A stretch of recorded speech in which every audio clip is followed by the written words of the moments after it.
What is that I hear? Is it drums? Drums in the deep? Drums not in the deep?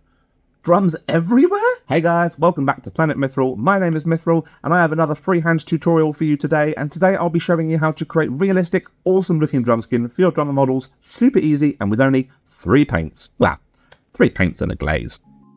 Okay, here's my super talented Orc musician, finished and ready to rock and roll. And to start with, I'm giving my drum skin a thorough base coat using Rakarth Flesh.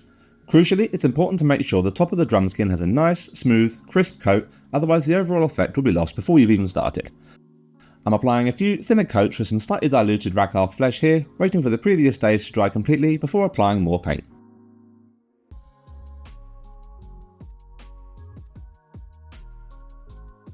Now I'm going to inlay the initial rhythm, if you like, and texture of the drum skin by applying some concentric rings, starting with a nice thick one around the rim of the drum and moving in towards the solid centre point.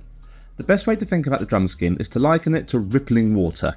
This is the look I'm trying to get just to reinforce the vibration and movement across the surface.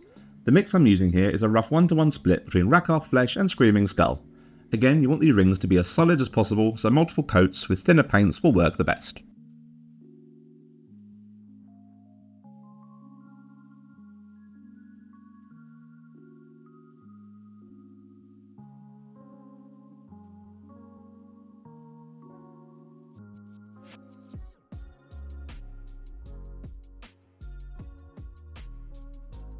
Now my drum is mid-drum, so I want to create some subtle ripples out from the centre of the drum skin where the Orc's been drumming away. The word drum now doesn't really actually feel real. Anyway, start building in more texture over the stretched and beaten drum skin. I'm simply going around the edges of my circle texture by adding Pallid Witch Flesh to the previous layer mix. Roughly 2 parts for the layer mix to 1 part Pallid Witch Flesh here.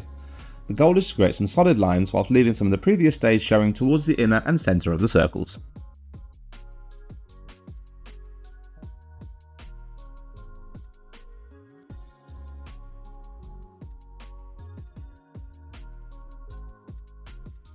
I'm repeating the process again, this time adding more Pallid Witch Flesh into my mix, and as you can see, being more targeted and focused on my application. Focus more on framing all the circles, letting the other layer stages show through and creating depth over the drum skin. With more precise line work around the outer of my concentric circle design, you should start seeing a lovely blended look coming out of the skin now. With the side of the drum as well, make sure to join the upper areas to the main rim of the drum to keep a consistent finish overall.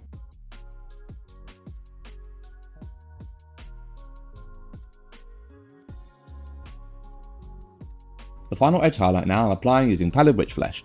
This is super fine and doesn't have to extend around the entirety of all the circles if you want, depending on how hard you want your model to have actually been drumming. This should just help accentuate the ripples of outer movement over the surface.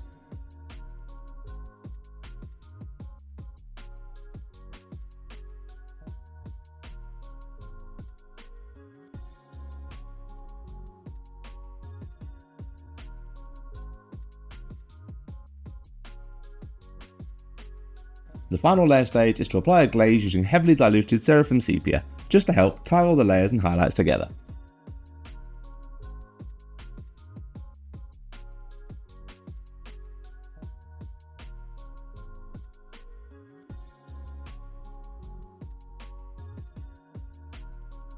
And there you have it, a quick and easy recipe for all your drum bearers of your army. Thank you so much to all our Patreons so far. If you like what we do, please head over and check out our Patreon. You can support the channel for as little as £1 a month, and we have a load of painting guides there and hobby material there if you do wish to support with the Treasure Troves tier, but there is absolutely no obligation. Thank you all so much for being here and supporting the channel as you all do. I love you all, and I look forward to seeing you in the next video. Take care guys, bye bye.